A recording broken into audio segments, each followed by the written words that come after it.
Spring is upon us, and it's time to start talking about my favorite thing, which is plants. This week, we're talking about the best and worst ornamental trees for the Midwest. Today, we're going to talk about my two favorite. One not better than the other, I just like them for two totally different reasons. Tomorrow, we're going to talk about three other really good choices, and in the third day, we'll talk about the worst. If you like this content, give it a thumbs up. If you want to make sure you see all the information, subscribe to our channel and click on the notifications. Let's get to it.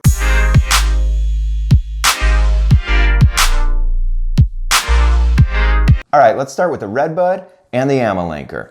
Two of my favorite trees, one not better than the other because they have two very different applications. They both keep a nice rounded habit, so if you plant it in the right place, you won't have to do any maintenance with it and it's always gonna look good. Let's start with the Redbud because it took my heart away when I was a boy and it still has it. Its showy pink flowers that line the branches do so in such a unique way that it stands out from all the other plants.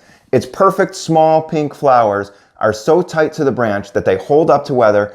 And not only is it one of the most beautiful trees, it's native to the Midwest, and its flower show is the longest.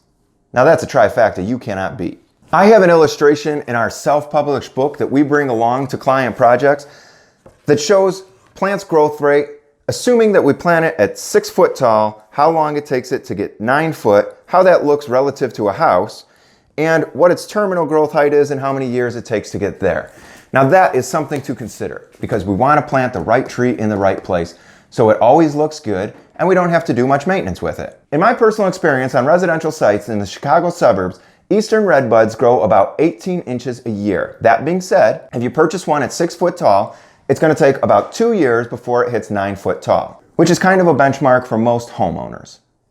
After that, it takes about 30 years to grow another 21 feet, maxing out at 30 foot total. If you want to put this plant in on your site because you love its flowers, it'll be great under high tension wires and it's great in most spots on your site, but make sure it's about 15 feet away from your home because the radius is 15 foot out from center to make that 30 foot tall tree, and we don't want to be cutting trees down or trimming them because they're swallowing our home. Now, moving into the Amelanchier. The reason it's one of my favorites is we do work on some very challenging sites, courtyards, small properties in the city, and sometimes we need a smaller tree that's going to grow slower, that's going to fit into that site. The Amelanchier tops out at about 24 feet. It grows about 6 inches a year. That being said, if I put in a 6 foot tree, it's going to take 6 years before it hits 9 foot tall. Most people live in their homes for about 7 years, so we don't have to worry about the fact that it's going to grow to be 24 foot because it'll probably be the second or third homeowner that lives there, and we're still going to have planted the right plant for the right place, and it's still going to look good for the whole time you're living there and probably the whole time the next person lives there. Its flowers are a little bit less showy than the Redbud, but if you catch them on the right day,